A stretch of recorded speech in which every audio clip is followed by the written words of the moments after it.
Hi, so in the short video, we're going to have a quick look at one of the new features we've just launched in DBmarlin 3.7, and that's our SQL Search screen. So you can see here, it's a top-level screen. It lets you search for a piece of SQL text, and it's not just doing an exact match because that wouldn't work in a lot of cases. We're actually doing a kind of fuzzy match here. So what you could do is you could take a piece of SQL from your IDE, for example, and just copy that and then paste it into the search box here and then hit the search button. And that will go off and do a search. You see it came back pretty quick here with a list of statements which match what I searched for. And you can see we've got a similarity score here. So if it was an exact match, it will give you 100%. But if it's a close match, you can see it'll give you a pretty high score here. We'll bring back up to 500 results and we sort them by the similarity score. And you can see the search here is going across all the different instances that we're monitoring. These Oracle, MySQL, Postgres, SQL Server, all contain this statement.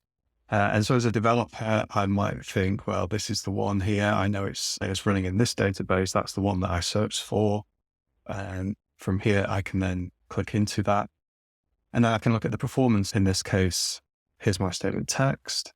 I can see the execution plan. In this case, I've got a full table scan on this large table here. So that's not good. Something as a developer I might need to fix there by adding an index. And then I can go to the statement activity screen. I can see how long this is running for, 1 hour and 19 minutes within the last 1 hour. So it's a pretty intensive statement. And I can see what it's waiting on. Resource measured CPU quantum. So it's a CPU intensive statement. And I can also go to the statistics here. And I can see, for example, the amount of CPU time in milliseconds, the number of logical reads, physical reads, and so on. So hopefully you like that new feature. I can see quite a lot of use cases for that.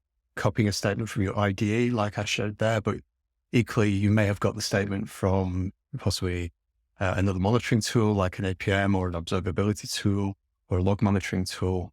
Hopefully you can see lots of uses for that. It's also going to help us to enable some integrations in the future where you'll be able to click through from other tools into this screen as well.